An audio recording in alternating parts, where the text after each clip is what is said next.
Good morning, everyone. Dear Madam Speaker, dear Prime Minister, Chairman Stefanchuk, friends of Belarus.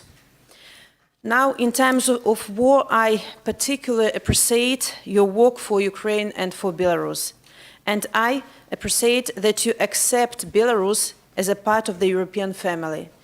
It's critical today.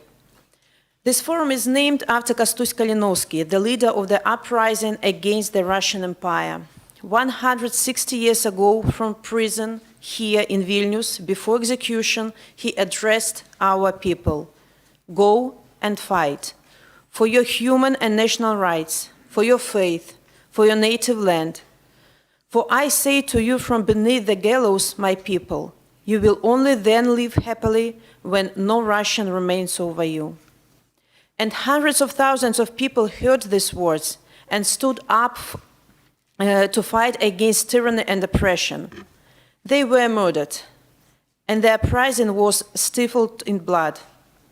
Today, 160 years after that, the Russian tyrant is trying to murder away a whole nation, Ukraine, the people who had chosen freedom and sovereignty. And we Belarusians understand it actually.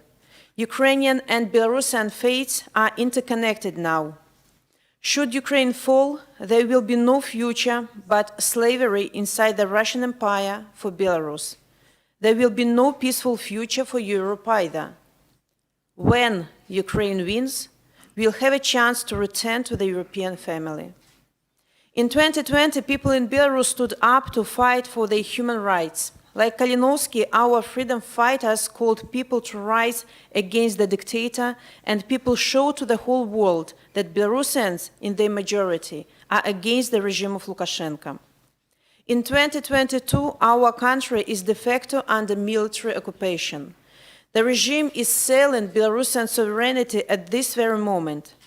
This new reality transformed our struggle from the fight for democracy to the fight for Belarusian sovereignty and against Russian revanchism. On February 27th, despite 18 months of devastating repression, tens of thousands took to the streets to protest the war.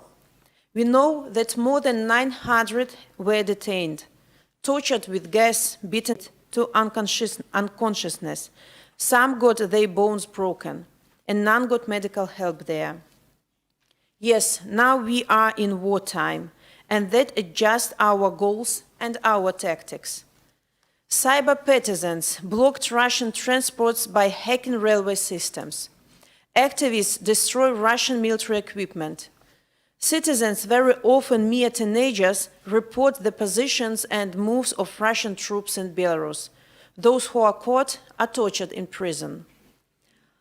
Our real heroes, Belarusian railway workers, just 2 days ago completely disrupted the railway connection between Belarus and Ukraine, so that trains with Russian equipment couldn't be transferred to Ukraine. And it's crucial for us to let Ukrainians and the whole world know Belarusians stand with Ukraine, while our country is under occupation. Belarusians also fight for their freedom and their future, both on Belarus and on Ukraine's territory. A Belarus battalion named after Kalinovsky was formed to defend Kiev. 200 people are already fighting and 300 are being trained. One of our compatriots lost his leg near Bucha. 2 other young men have been killed. Our medics work there as well. And 2 weeks ago, we agreed with Minister Baerbock that Germany will provide Belarusian medics with a field hospital.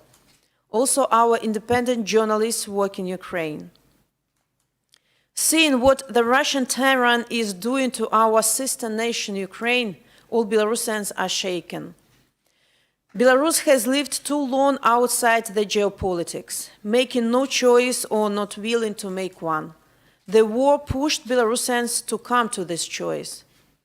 Belarusians in Belarus are united in support of Belarusian independence and opposition to the war.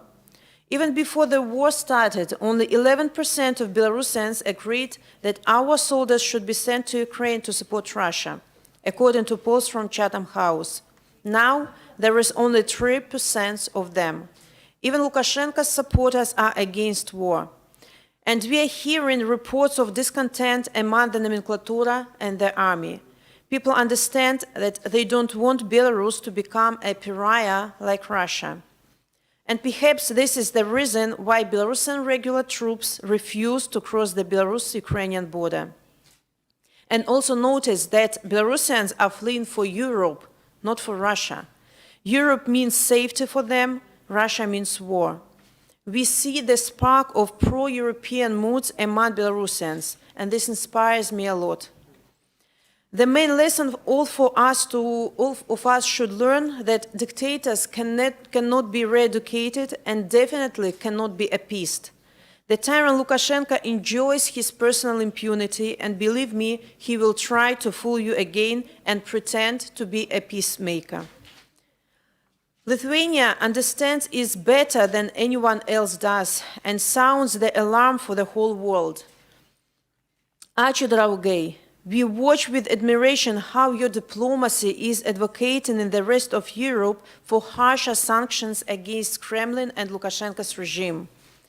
Your support, Lithuania, stretches out now not only to our fight for democracy, but to our fight for sovereignty itself and for our European choice. And we urge other states to follow your example. We are all in the same boat, after all. And there are several steps I ask you to take to support this course. I call on you to make a determination that Belarus is a country under de facto occupation and demand that Russia withdraw its forces from Belarus, respecting the constitutional clause on the pursuit of neutrality. We need to stop this shameful participation in the aggression against Ukraine that threatens the interests of entire Europe. I call on you to stop recognizing the regime in Minsk as legitimate or legal. Its full recognition is long overdue. The new ambassadors to Minsk shouldn't represent credentials to Lukashenko. Moreover, we need to suspend him from Interpol and all international organizations. I advocate for sanctions on Putin's regime to be applied to Lukashenko's clique. Belarusian state banks should be disconnected from the SWIFT network, and imports from the state enterprises should be banned. We need to make sure that Russian companies and banks do not use Belarus as a loophole. It's already happening. Half measures do not work. They only make things worse. On the other hand, we ask democratic governments to recognize democratic Belarus and support those who fight for freedom and independence. I also ask you to support Belarusian media, volunteers, and human rights defenders working from Minsk, Vilnius, Warsaw, Kiev. Belarusian civil society now helps Ukraine. Human rights defenders like Vesna, activists, solidarity funds like By Soul and Country to Live In, media like Belsat. All of them are constantly working to debunk Russian fakes, helping the refugees and assisting Belarusian soldiers who don't want to take part in it. I ask you to support initiatives popularizing Belarusian culture, language, and history, everything that strengthens Belarusian national identity. Ukraine is an example of how important it is to strengthen a unifying national identity. They are invincible and demonstrate incredible resilience in the face of terror. The success of Ukraine in defending its independence and freedom is our common interest. We all can make a difference starting today, in Belarus, in Ukraine, in Europe. To help Ukraine, more needs to be done to bring change in Belarus. You know, just like Litwы Kalinovsky 160 years ago, today in Belarus, prisons are full of freedom fighters. And one of them, my husband Sergei Tikhanovsky, sends poems and letters to us here in freedom.